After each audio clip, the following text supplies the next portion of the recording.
For those of you who may be guests or students who are here, this prize has been created for the last 15 years in memory of J. Anthony Lucas, who was Pulitzer Prize-winning author and journalist of enormous distinction and influence, certainly for our generation, my generation of writers. And we'll have more to say about him and others who have been involved in this project for the years since it was started in 1997. But we're also here, in addition to honoring his memory and his legacy, to honor the memory of the late Mark Linton, whose enthusiasm for elegant and deep history is expressed in the Mark Linton History Prize that we're also awarding tonight. And of course, the prizes include one for works in progress, about which we'll say more. That too has been an enormously influential aspect of this whole project over the last decade and more, and one that continues to grow and to resonate, as you'll hear about this evening. In fact, there are two prizes that we won't have up on the stage tonight, but they're $5,000 grants given annually to students graduating from the J School to help with book ideas that were developed in my colleague Sam Friedman's great book writing class. Sam, if you stick your hand up there. And one of the winners of tonight's main awards, Dan Eagan, the Work in Progress Award, was a recipient of one of these some years ago. So we're really kind of coming around full circle. It's quite wonderful. And so I'd like to acknowledge some other past recipients besides Dan. Jamie Joyce is here, I think, or was coming. Welcome back. And Shamari Wills, Janisha Watts, and Alia Malik. If you're all here, stand up, say hello to people. Yeah, congratulations again. And I'd like to acknowledge some people who have been absolutely critical to this living institution. And first, Mark Linton's daughter, Lily, who's also a member of the Lucas Prize Project Committee. Lily, are you here? There you are, hiding behind someone. And some other members of the committee who are here, the chair, Jonathan Alter, who I was chatting with. I know he's here. Hi, Jonathan. Linda Healy, the co-founder of the Lucas Prize Project. Nick Lemon, Sam Friedman, Anne Marie, and Phyllis Gran, and Abby Wright, who all participated in the judging. So thank you all for your time.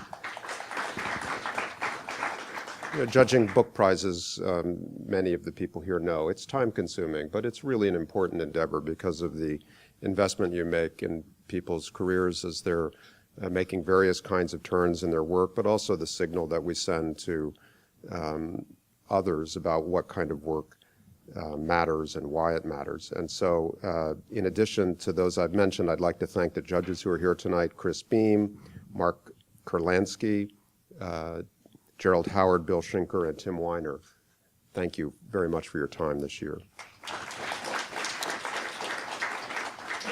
One other housekeeping note of similarly good cheer involves Tim Weiner, who has developed a terrific new initiative with another colleague at the J School, Josh Friedman.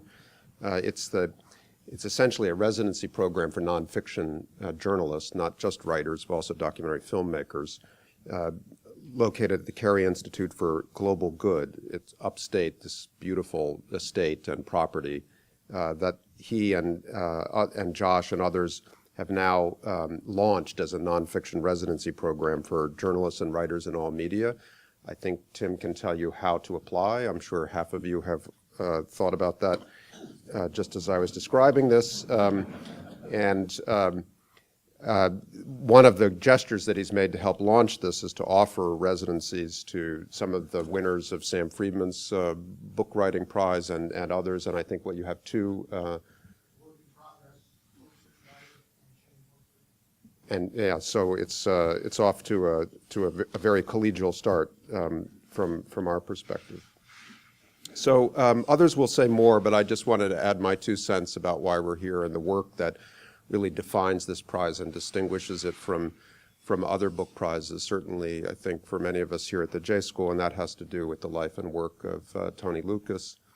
Many of you know that he won 2 Pulitzer Prizes, and some of you may know his work beyond the seminal book Common Ground, but I know that I'm not alone among some of the journalists here in saying that in college, that was one of the books I had on my shelf that I read more than once and thought, someday I'd like to write a book of that quality. It was a piece of social reporting and narrative and depth that captured a moment in American history through journalism with such sophistication and power.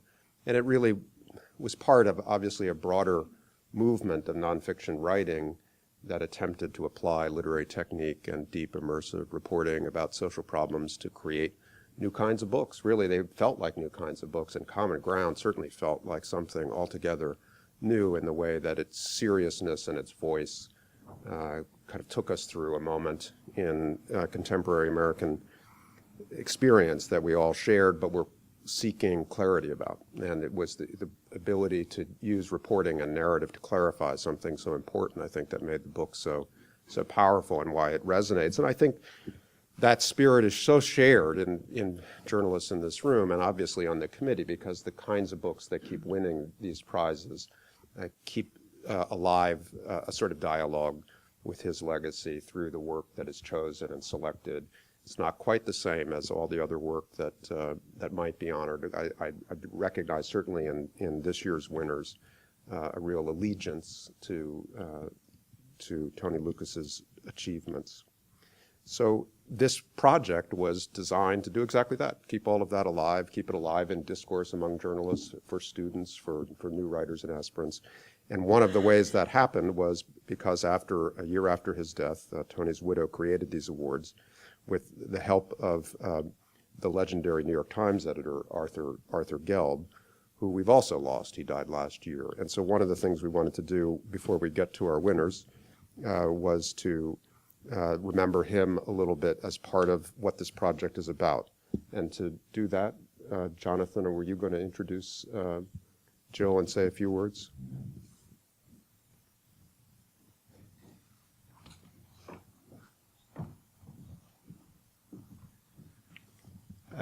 I'm Jonathan Alter, chair of the board of the J. Anthony Lucas Prize Project. Welcome to everybody. I think Steve did a wonderful job in explaining the spirit that imbues our project. The only thing that I would add is that I think moving forward, we want to be known to you and to the world as a vessel for the nurturing of narrative nonfiction in the culture. As all of you, I think, know, book advances are not keeping pace with the needs of authors, and the Work in Progress Award in particular is really focused on helping writers who don't have the resources to finish important works. And one, just to give you an example, Beth Macy wrote a book called Factory Man about a furniture manufacturer in Virginia who his experience in taking on, in order to save his factory, taking on his town and his family and the global economy and prevailing in a fashion was so inspiring that it's going to be an HBO miniseries. And that book, as Beth is the first to suggest, wouldn't have been possible without the Work in Progress Award.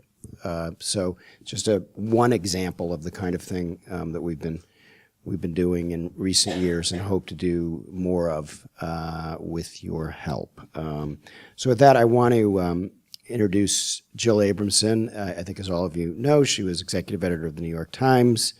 But more relevant this evening, she was only one of, thousands of young journalists and others who were touched by Arthur Gelb and moved and changed and influenced and mentored, to use an overused term. And I know that I felt privileged to have gotten to know Arthur, and Jill will give you all a little bit more of a sense of what he meant. But this award would not have been possible without Arthur's efforts in the late 1990s to get it established. So Jill, please join us.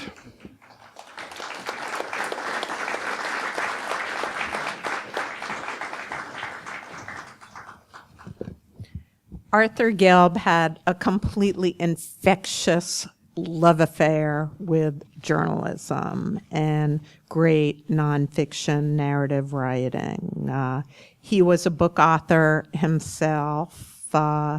He gloried in the best traditions of fantastic journalism, and shortly after I got to the Times in 1997, he took me up to the famous Pulitzer Hall at the Times, where all of the framed pictures of past winners hang on the walls. And he stopped at a certain place in the 1960s that he felt, and early 70s, was emblematic of kind of the greatest narrative nonfiction journalism done. And he stopped and he talked to me very personally about his friend Tony Lucas, his friend David Halberstam, and though his picture doesn't hang there, Arthur also cultivated during this period the career of Gay Talese, who worked for Arthur when he was Metropolitan editor. And very meaningful to me to know that I was stepping into a tradition at the Times that these stellar leaders of the profession had distinguished themselves in such a singular way in. And while Arthur worshipped these friends of his, there was no one who was more enthusiastic about young talent.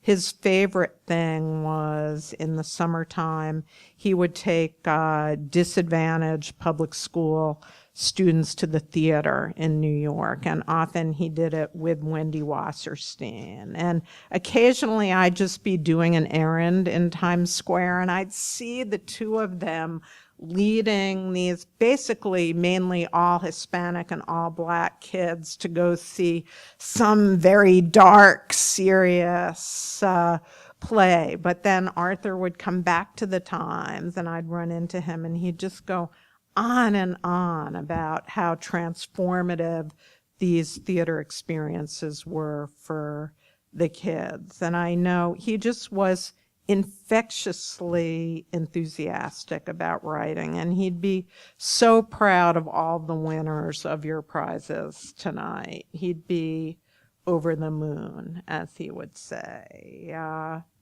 Arthur died almost exactly at the moment that I was fired at the Times, and if there was a Shun Li in the sky, we would have been there for days talking about what happened from every angle.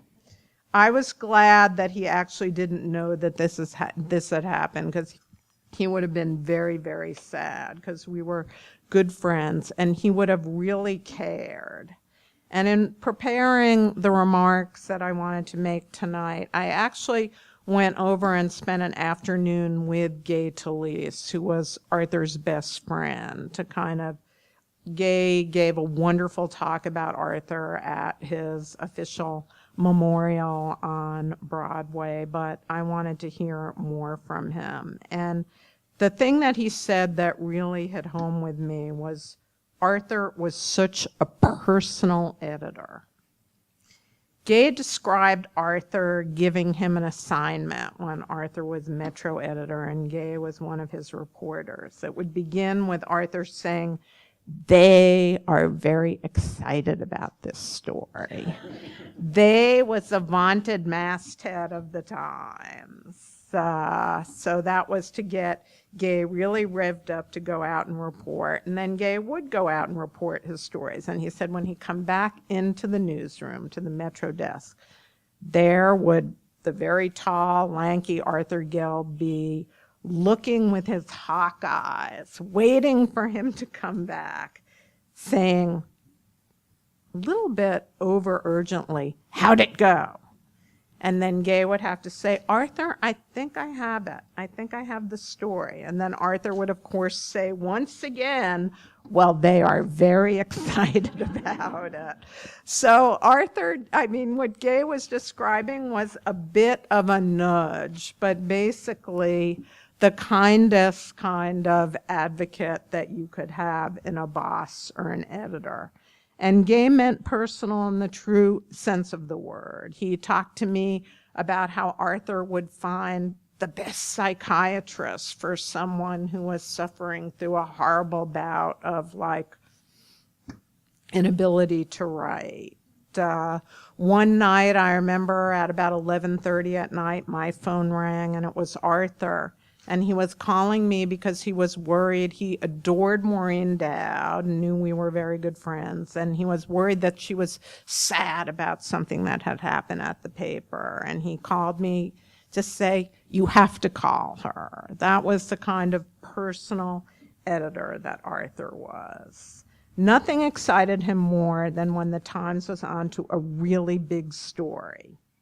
Then he'd see thousands of angles for that story, and he considered it sinful to overlook a single one of them.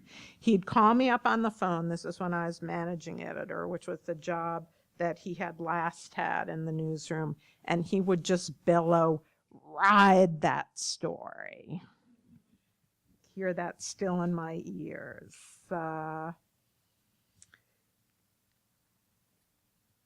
Often, the other aspect of his being a personal editor is that he was the mentor for so many of us in the newsroom, not only Maureen and me, but sometimes I'd have a problem I was trying to sort out as managing editor, and Arthur had this cozy little den of an office in the old Times building.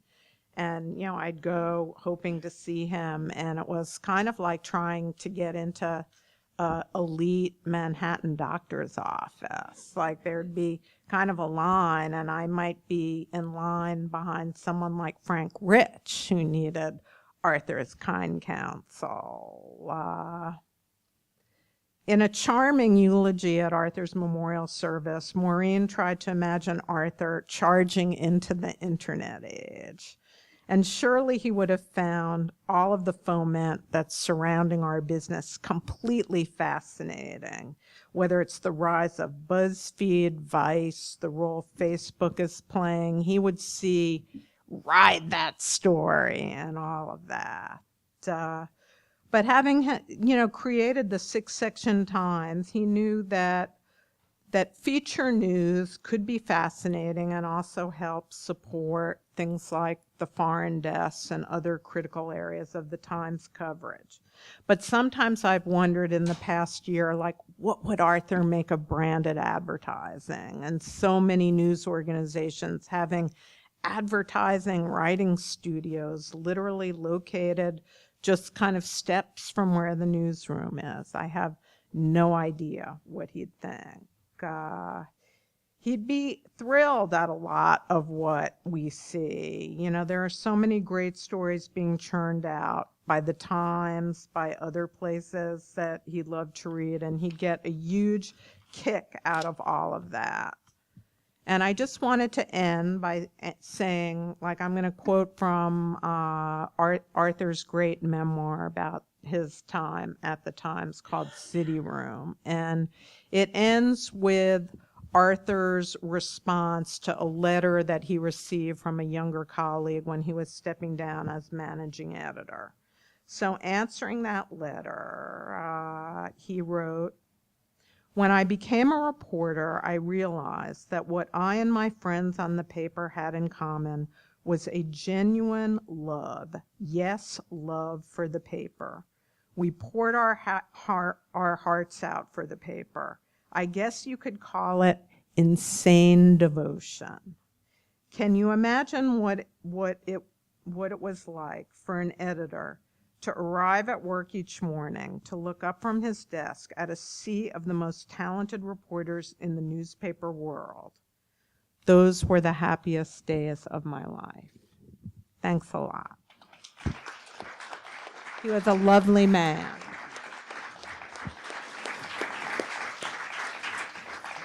Well, thank you, Joe, for such a careful and thoughtful memoir and memorial.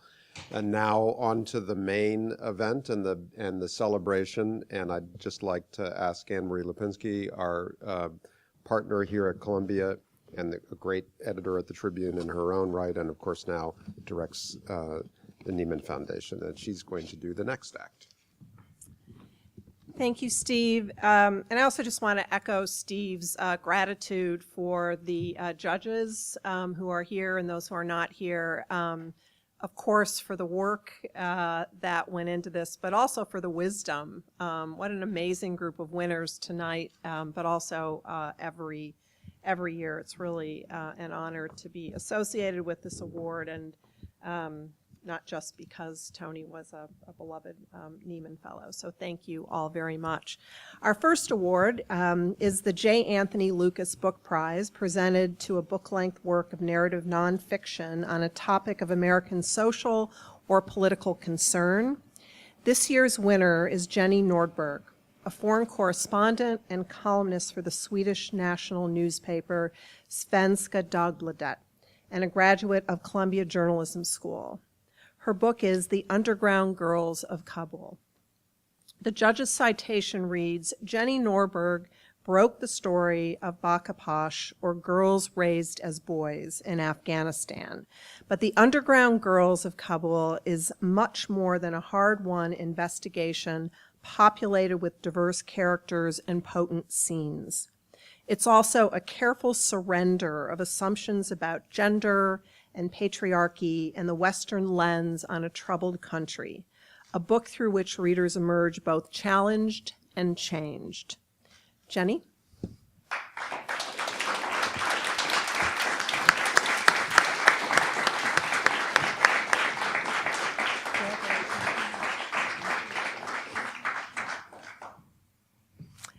This year's finalist for the Lukas Book Prize unfortunately can't be here because he's busy promoting a major motion picture adopted from his book, is Joshua Davis for his book Spare Parts: 4 Undocumented Teenagers, 1 Ugly Robot, and the Battle for the American Dream.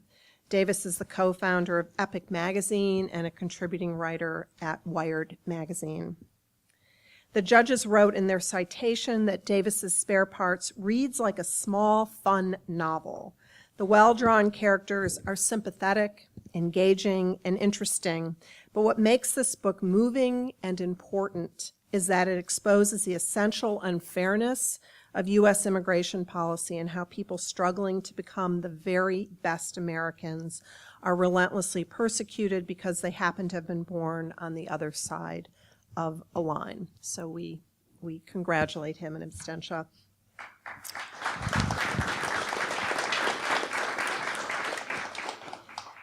The Mark Linton History Prize is awarded annually to a work of history on any subject that combines intellectual distinction with felicity of expression. I love that, felicity of expression. This year's winner is renowned Lincoln scholar Harold Holzer for his book entitled Lincoln and the Powers of the Press, The War for Public Opinion. He is a Roger Hertog Fellow at the New York Historical Society and Senior Vice President for Public Affairs at the Metropolitan Museum of Art. The judges wrote, in this imaginatively conceived, beautifully written book, Harold Holzer demonstrates that there are still sides to the 16th president we have not appreciated. His Lincoln was an early master of public relations, employing the newspapers of his day to serve his own political purposes and those he judged of the embattled Union. Lincoln persuaded where possible, coerced when necessary. He wooed editors one day and imprisoned them the next. Holzer's cast includes several famous figures of 19th century American journalism, whose words shed light on Lincoln, on the Civil War, and on the America that emerged from that epic contest. This elegant volume confirms Holzer's place as one of America's preeminent scholars of Lincoln. Harold?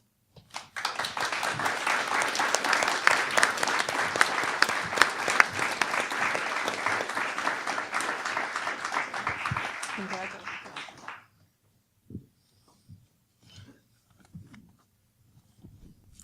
This year's finalist for the Mark Linton History Prize is Andrew Roberts for Napoleon: A Life.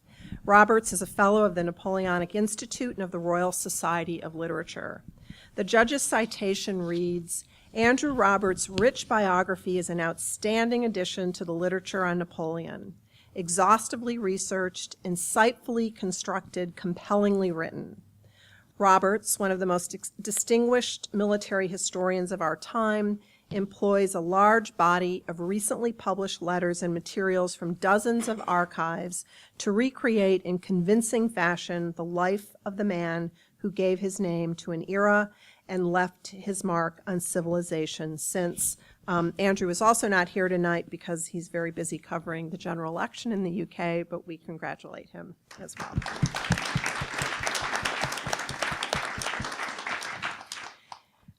And last, the very special prize, the J. Anthony Lucas Work in Progress Award, is given to aid the completion of a significant work of nonfiction on a topic of American political or social concern.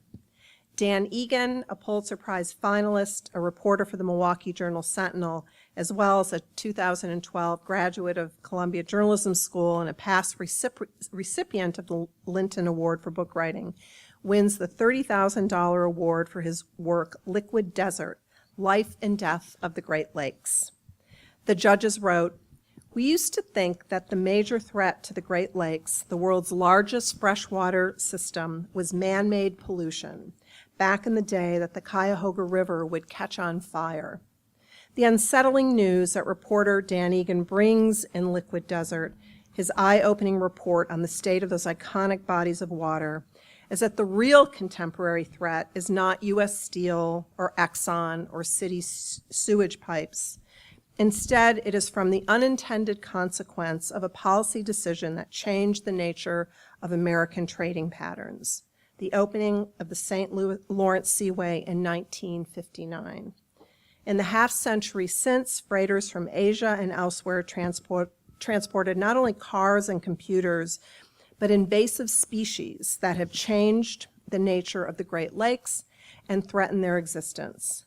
They unstitched a delicate ecological web more than 10,000 years in the making." Dan?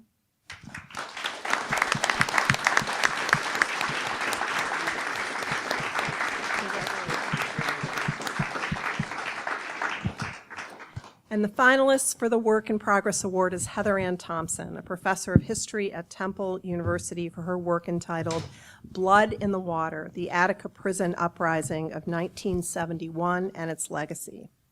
The judges wrote, "The penal, racial, and social disaster that was the Attica Prison Rebellion and its bloody denouement, 29 dead and scores of others severely wounded, has reverberated down the years as a paradigmatic event in this country's vexed history of crime and incarceration."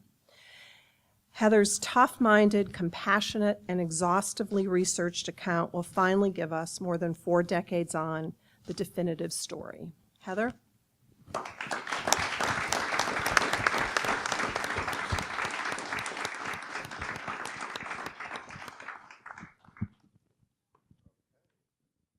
Drawing a thematic thread through these 3 projects is not something I'm going to attempt to do.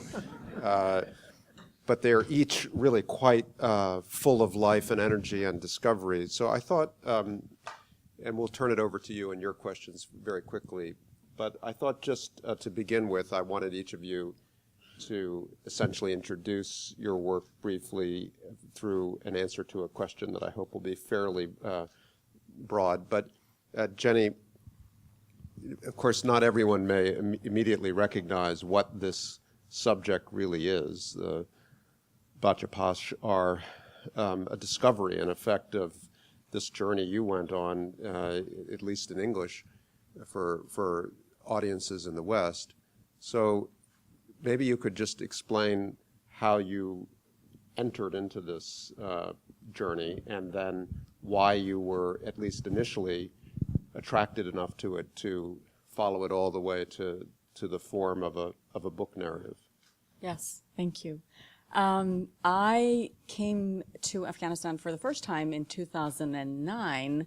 I came very late to that war, and having covered what was called the war on terrorism from the outside ever since 2001. But I arrived in Kabul for the first time in winter with a very simple question, which was, why is there still war in Afghanistan? Why are we still here?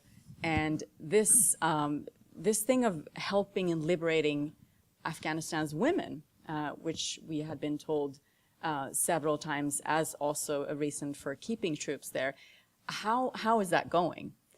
So the most basic, perhaps naive questions, which I still didn't quite know the answers to, having read and followed the Afghanistan story for many years, was how I started out. And I just began to interview all kinds of people and all kinds of women, activists, victims of violence, politicians. And one of the people I was introduced to was Azita Rafat, a parliamentarian who was one of the very few women in the new parliament instituted after the fall of the Taliban. And there was a quota for women there, and she was one of them, having been elected from a faraway province. And I came to her house, and I spoke to her twin daughters while she was in another room, and they were 10 years old, and they spoke a little bit of English. And one of them said to me, "You know, our brother is really a girl." And I said, "Yes, okay." Moving right along, and we had a very basic conversation going in terms of, what's your favorite color? What do you want to be when you grow up? And they said to me, "You know, you're so old. Why are you not married?" So that was kind of the conversation we had going. And I wasn't sure what to make of what they said about their brother. But the other twin said, "Really, it's our sister." And I thought at that point that there was some kind of a language issue, or that they were making fun of me. And also because, and I love this as a reporter and as an investigative reporter, arriving in a place and in a situation, knowing nothing, even though I had read books and I had followed the story. When you arrive for the first time in a new place, you're basically an idiot. So I thought that maybe there's so many things that are strange here, so maybe this is something that actually happens. Maybe daughters are sometimes turned into sons. But I didn't know what to make of it, and I was too scared to ask Azita, the parliamentarian, when we had our first interview. But she then volunteered at some point during our conversation. She said, "You know, we dress our youngest daughter like a boy." And then, showing no emotion as a reporter, I said, "Why is that?" And she went on to tell me in a very matter-of-fact way that this is one of the world's most segregated, gender-segregated countries. Girls are born with no rights. I am being questioned as a politician and as a parliamentarian in having only 4 daughters and no son, because in this very patriarchal and patrilineal society, you're useless as a woman and you're looked down upon, and it's embarrassing for my husband. So we proposed to our 5-year-old daughter that she would go as our son. And this has actually provided more advantages for the entire family in terms of freedom of movement for all the girls. And it's raised the status of our family. And I also wanted to show my youngest what life was like on the other side. So as a very greedy reporter, I immediately began to wonder, are there others? Is this just one very creative family, or is this something that they do? Is this something that happens here? And then, if so, maybe that could tell a bigger story of what, how society functions, what the culture is like.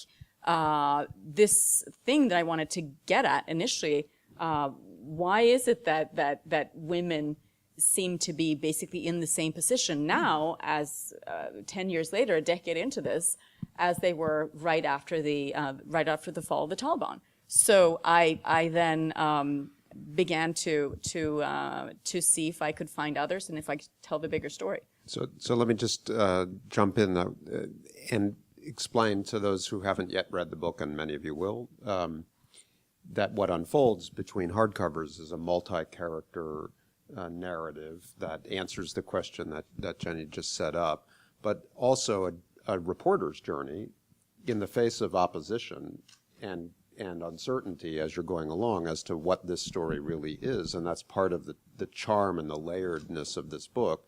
As the judge's citation suggested, you end up, as you did, I think, along the way, confronting so many unexpected questions about identity and also some familiar ones about rights and patriarchy. So there's this moment in the book where you go visit the well-known Seema Samar, the Afghan Human Rights Commission, and also an influential Afghan leader and an advocate in Kabul. And essentially you sit down with her and you say, is this a human rights issue? And she says, I'm not really sure, or why do you ask? And it's this kind of moment of a kind of pivot in the narrative where you realize that kind of Western frameworks of human rights or even judgment are maybe not going to be the answer to this set of questions you've asked. So I wanted to ask you now, on the other side of the journey, are there human rights issues involved here, or how did you come to think of the decisions that affected these minor children made by their parents? Yes. I mean, I think that throughout my journey, I had this idea of that I wanted to find the answer to. Is this a good or a bad thing? Is this something that parents do for their children, for their daughters, in order to provide them with more freedom, a chance of an education, more confidence? Are they, is this an act of resistance? Are they bucking the system here? Or is it something that they're doing to their children? Is this something, in essence, tragic, that a concession to the existing order? And I was very hung up on that for a long time, and I think that I was also very hung up on the story of gender. So I'm Swedish originally, supposedly one of the most gender equal societies on earth. And I came in with this idea of like, oh, they switched the gender of children. It's so fascinating. What does that mean? What about children's rights and what it means to be a girl and what rights you have growing up? And I think that I just had to I think that I had to, as you said, learn many lessons along the way and really do my homework in understanding why this system is in place.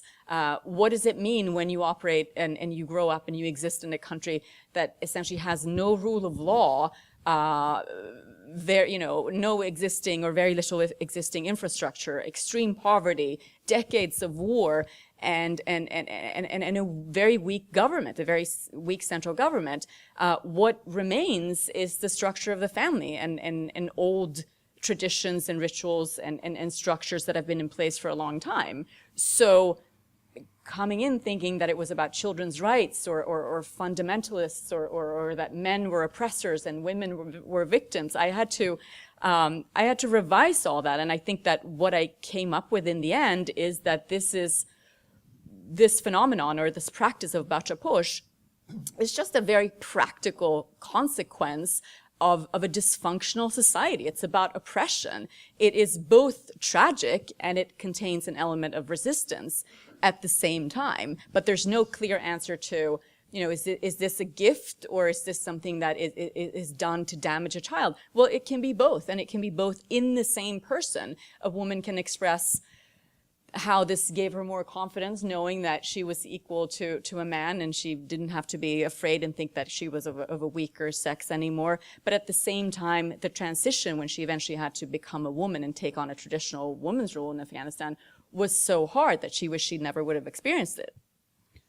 So it's a challenging set of ideas that are illuminated through reporting, which is exactly why I think the judges chose to honor this book. So, Harold, turning to you in a different vein, in introducing your book, I thought I would very briefly weave in a story about the room we're in, however indirectly. So this is the World Room, which is named after the New York World, which is the great newspaper that Joseph Pulitzer presided over at the end of the 19th century.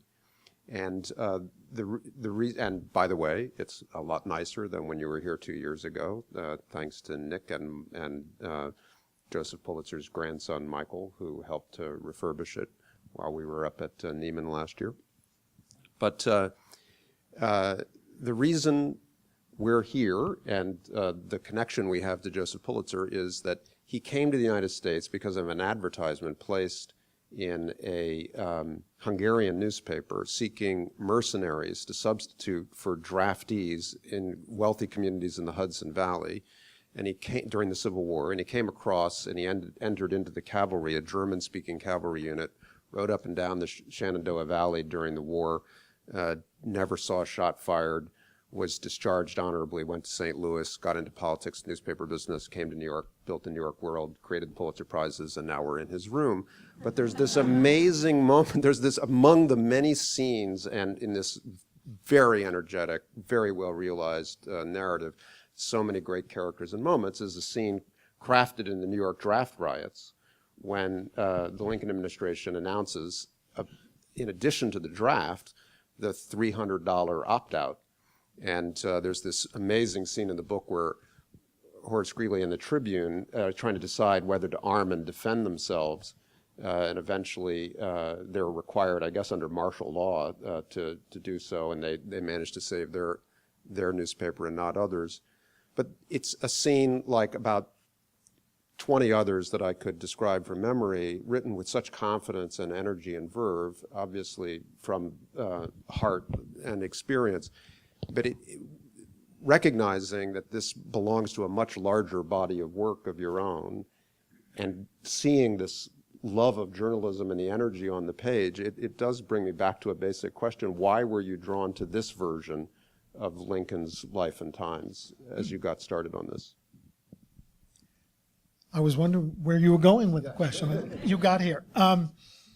Well, as you may have heard when I was introduced, I've had several lives in my own career. I was actually began my career as a journalist in a very minor way for a West Side and Harlem weekly newspaper that functioned not far from this place, and then went into politics as a political press secretary, and have since come to represent cultural institutions like public television and the Metropolitan Museum, all while working on the Lincoln theme in various permutations.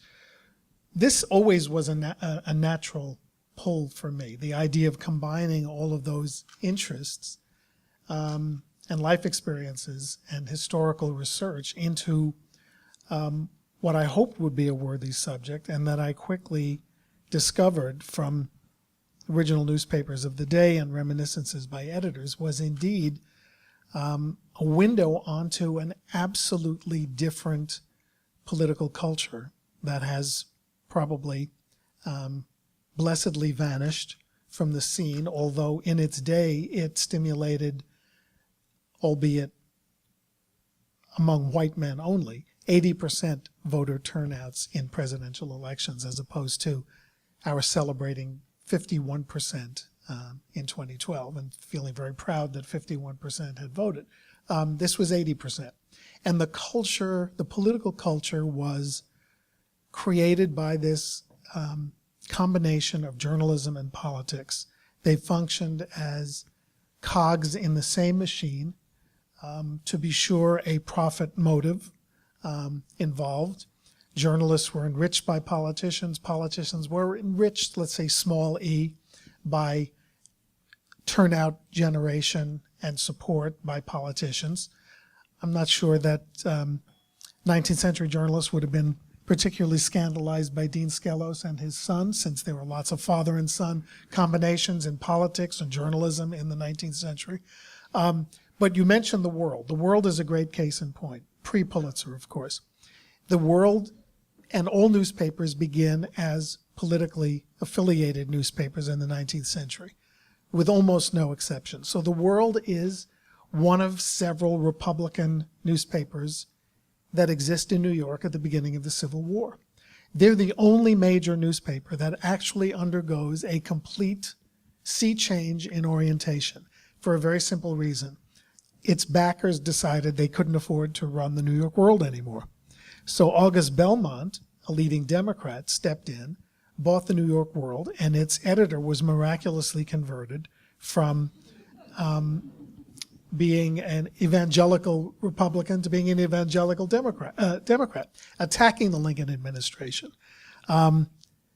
Enduring, by the way, a lot of criticism for perhaps fomenting those draft riots in 1863, for railing about the inequities of the $300 opt-out, and darkly suggesting that perhaps people ought to resist the draft in other ways other than finding wealthy people to become substitutes.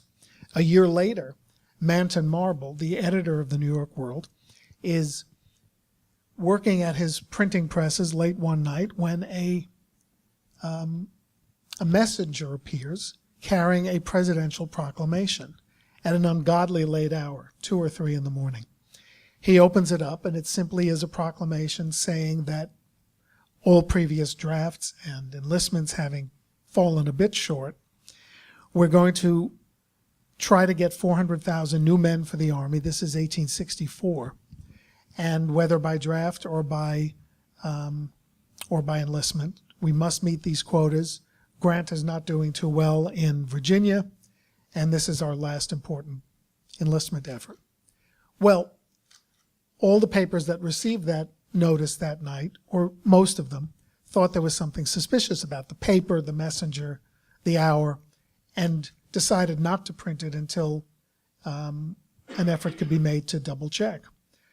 The New York World, bless its heart, ran the proclamation, and the next day Abraham Lincoln signed the only order he ever personally signed, ordering the shutdown of a newspaper and the arrest of an editor. It had been tolerated up to that point close to 200 times. But in this case, he actually authorized that the New York World editor be imprisoned. He wasn't sent to Fort Lafayette, but he came awfully close. Well, and that's the other question I wanted to ask.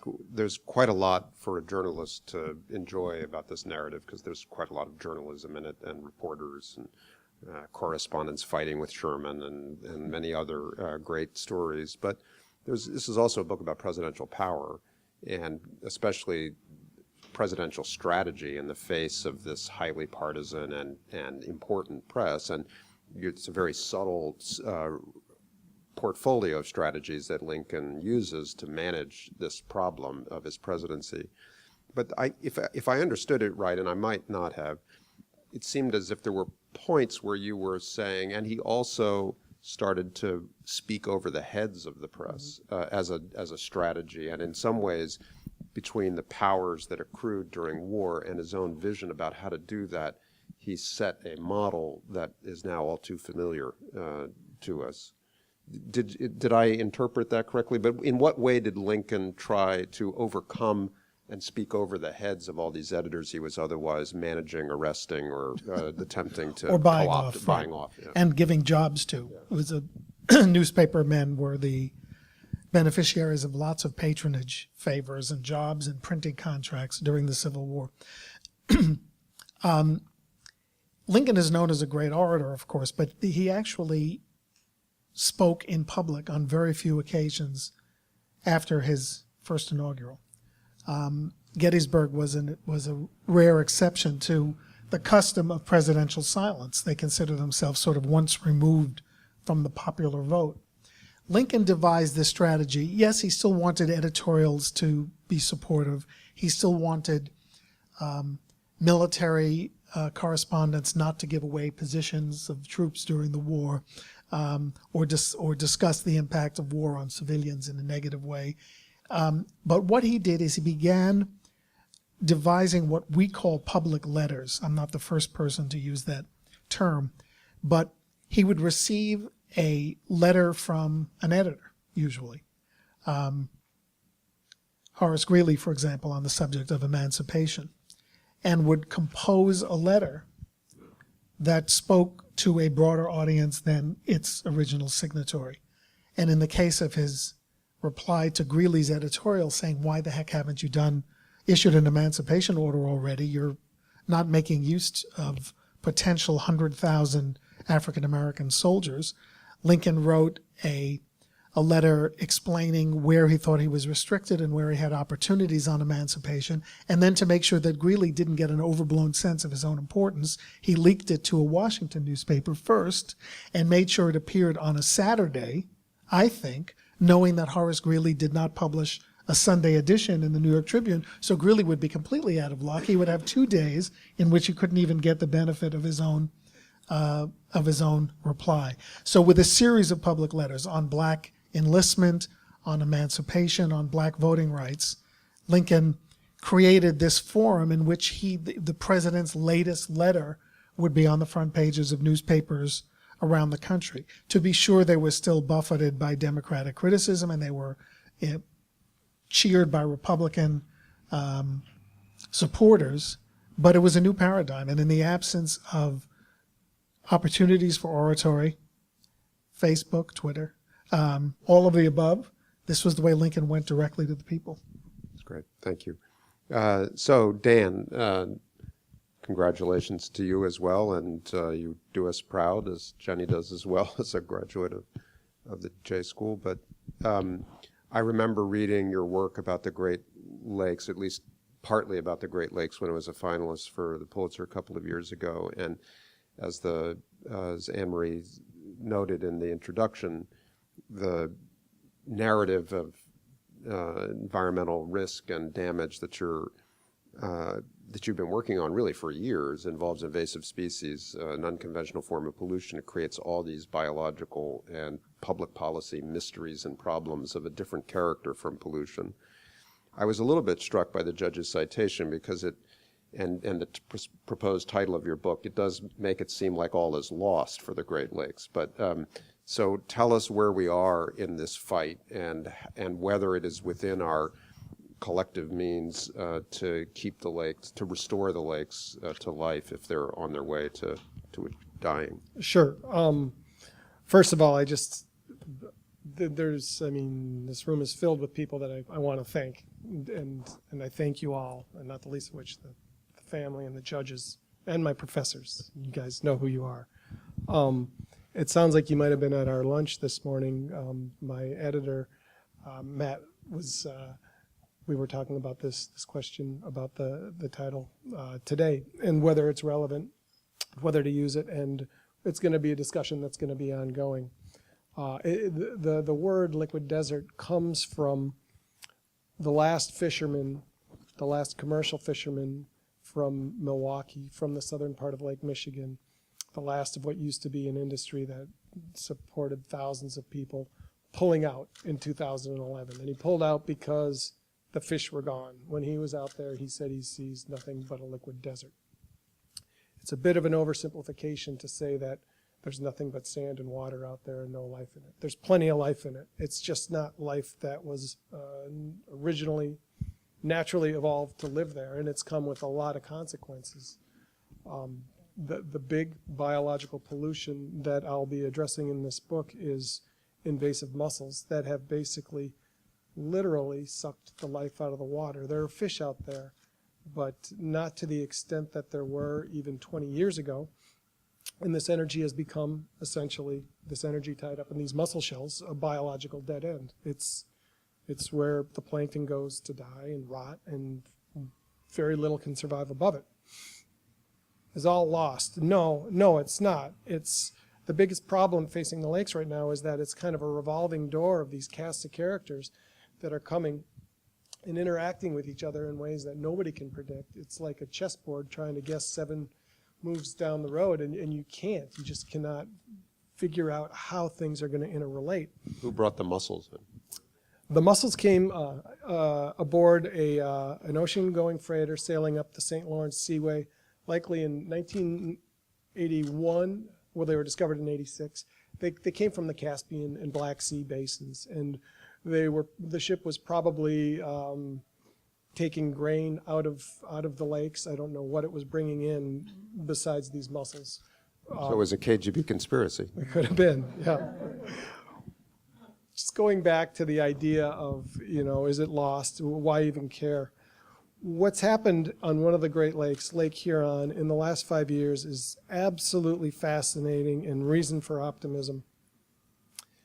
Native species are beginning to tap this energy, and they're doing it by eating yet another invasive species that came from the same place, the Black and the Caspian Sea Basin, a little tiny fish that has these molars that can eat the mussels.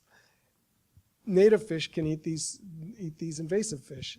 Some of the exotic salmon that are planted in the lake right now to sustain what is a multi-billion-dollar sport fishery where it's still thriving, they won't deign to go to the bottom of the lake and bang their faces up looking for these little gobies. So it's really encouraging to see there's 5 or 6 native species that are on the rebound, just because that lake in particular has had a little time to stabilize. So as far as the title, we're working on it. It's a work in progress. Yeah, that's the idea. So what's your timeline for this? I mean, that may be a loaded question. I hate to ask writers, but Probably next week or no.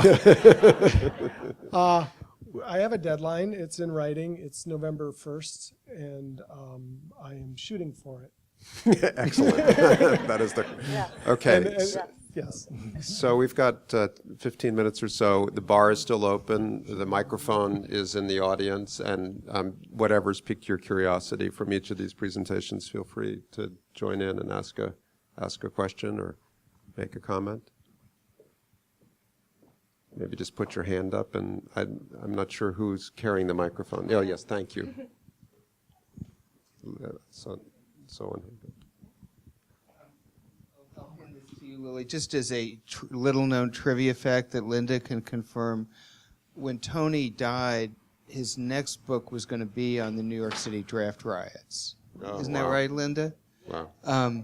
And it was kind of prequel to Common Ground in a sense, because it was It's essentially a lynching. yeah, and it Yes, was Irish versus African Americans and so on. So that's just a footnote to history relevant tonight. Interesting. So I actually have a question for Harold, which is that we're hearing now so much about how we're in this new era of journalism where so many of the online publications are really dealing only with a marginal audience, and that they have a particular purpose. And not just online journalism, Fox News, that everyone's really segmented the audience, and that we've moved away from a journalist paper that's omniscient and has a much less pointed point of view.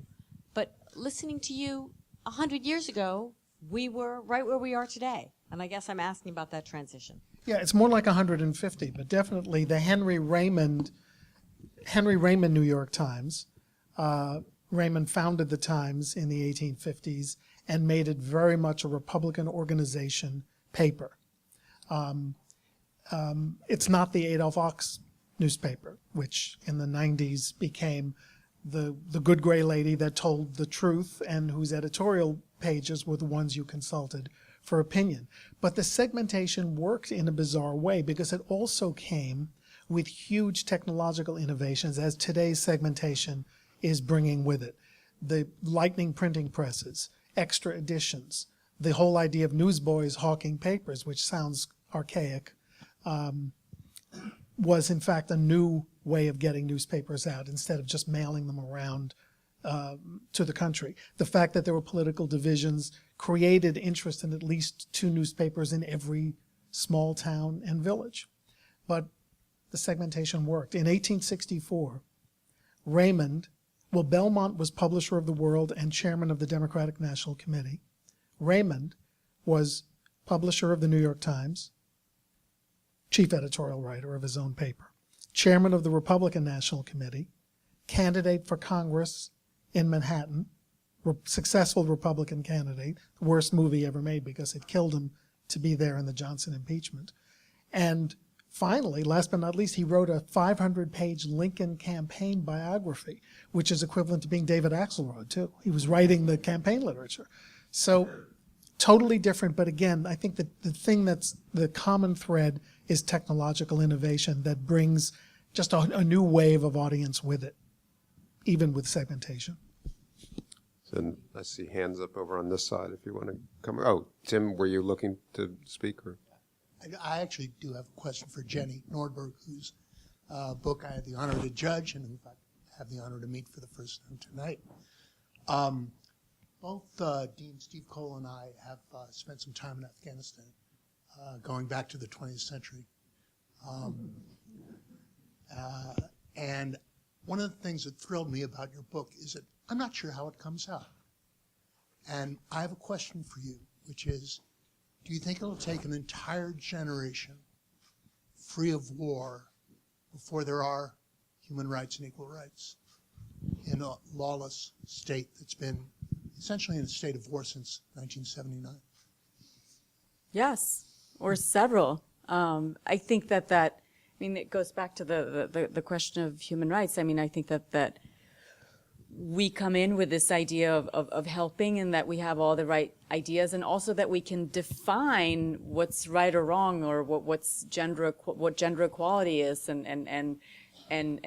this idea of how people should treat each other, and how marriage should work, and what role society should take. And these are all our initiatives, and as well-meaning as they are, you need so many things before then. You need, as you know, like you need a functioning infrastructure. You need some semblance of a government that's going to last. You need to get away from the absolute worst poverty, and there needs to be peace. I mean, in terms of women's rights, for instance, those are always the first to go when society when there's a greater degree of insecurity, because the argument is so much easier to make then for keeping girls inside and not letting your wife go out, or that we can't send the children to school. Like, society takes several steps back, and I think one of the things that was interesting to me in doing the historical research is these attempts that have been made to push development. The Russians tried to do many of the same things that we've been trying to do now with foreign aid and diplomacy and all that. And then you have this little sort of sprouting elite, basically in Coll and a few other of the urban areas, where there's actual progress, and there's education, and there's you see more people on the streets, and more women, and more girls get educated. And then those are also the people who, having now the generation who come of age and taken place in government and making money. And what are they doing right now as there's a greater degree of insecurity and the military is pulling out and foreign aid is disappearing? Well, those who can get out, and immediately, and with whatever means possible, and they hire smugglers and they try to get to Europe. So then you have those people moving out, and then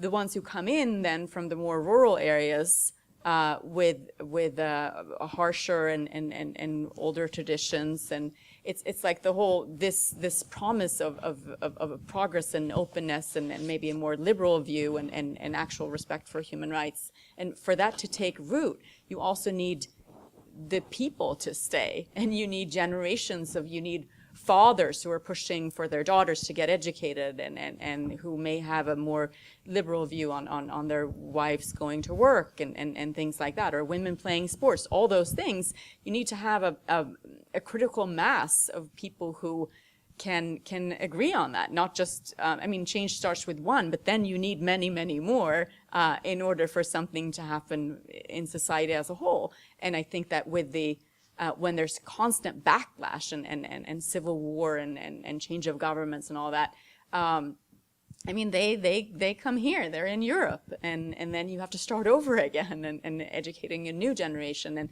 and get enough people who are interested in these things and who can educate each other and who will not be scared and embarrassed to be trying out something for the first time and sending a daughter to school, for instance.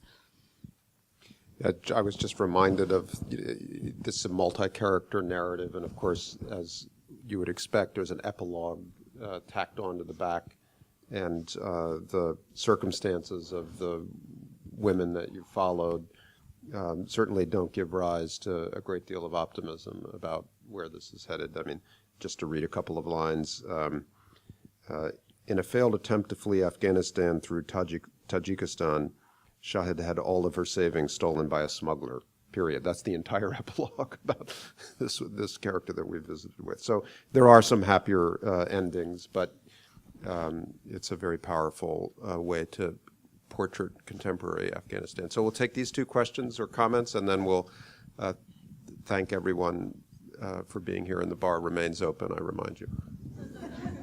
So this is a question for Dan Eagan. Dan, I was one of the judges for the award, and one of the impressive things about the material that we read was how well reported it was. And by that I don't mean just that you were explaining the issues, biological and ecological, so well, but it was terrifically well peopled, you know, and it was geographically wide. And you say that you're the only full-time reporter in America on the subject of the Great Lakes, whereas I'm sure a lot of newspapers have team reporting on the Kardashians.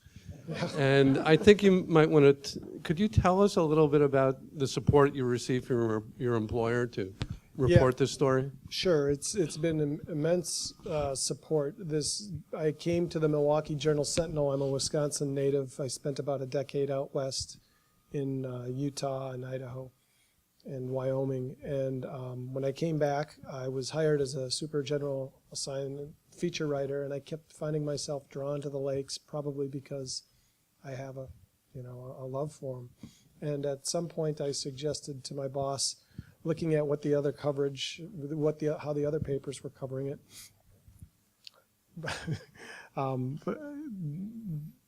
from Cleveland to Duluth, Toronto. Chicago did some very good work, but they did not have a dedicated Great Lakes reporter. And I saw it as a regional issue that was incredibly locally relevant and was lacking in a full-time kind of watchdog, or having a full-time kind of watchdog reporter. So I pitched it to my boss, and they gave me carte blanche pretty much to travel the region. So the sum total, when I put this proposal together, it wasn't an idea that I had or an interest that I'd kind of been entertaining for a matter of months or even a year. It was my full-time job it has been for about 12 years, absent this year. My full-time job this year is to meet this November 1 deadline. It shows in what you've written. Thank you. Great, so one more over here, thanks. Thank you. Could I cheat and ask two questions? You may, yes. Thank you. Jenny, so you go to these people's house and you're talking to them and they're telling you this incredible stuff that you weren't looking for.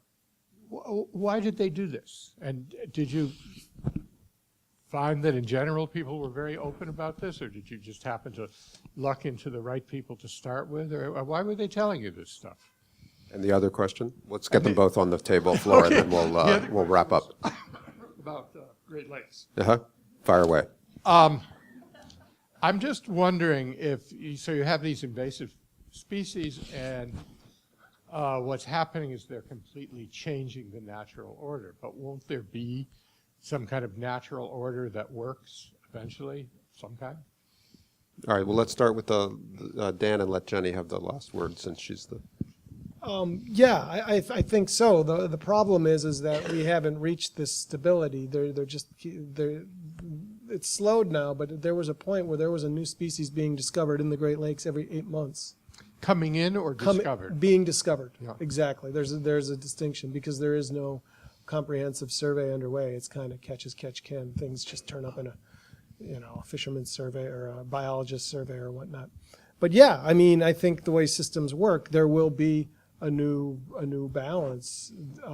It's just a matter of getting to the point where things can work themselves out. What it looks like is anybody's guess. I mean, there's huge problems with botulism, killing thousands of birds on the eastern shore of Lake Michigan, and that's all tied to invasive mussels, invasive round gobies, and a naturally occurring bacteria that causes botulism. But they've pretty much put it into the food chain. But I mean, it's likely that this won't end up being a desert. I mean, it might end up being something we don't like as much as what was there before. But Exactly. Jenny? Yes, I think it's about being an invasive species, and I think that's I think I was very nervous because I thought, how could I possibly do their stories justice? Why would they even speak to me? I'm not Afghan. I'm not Muslim. I'm a foreigner. I'm not even an American. I'm some other foreigner, and why would anyone speak to me? And I asked Azita, for instance, and I said, why did you decide to I walked into your house, and why did you decide to do this?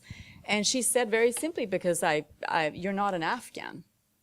And I think that in all my insecurity and in the age of identity politics also, when you try so hard to relate and be part of a situation and a context, I have come to take great pride in being an outsider, to coming in, observing, asking the most basic, stupid questions about how society works. I mean, I think my whole story asks the question of what else are we missing, trying to understand a country and a culture for more than a decade and missing something that's just under the surface.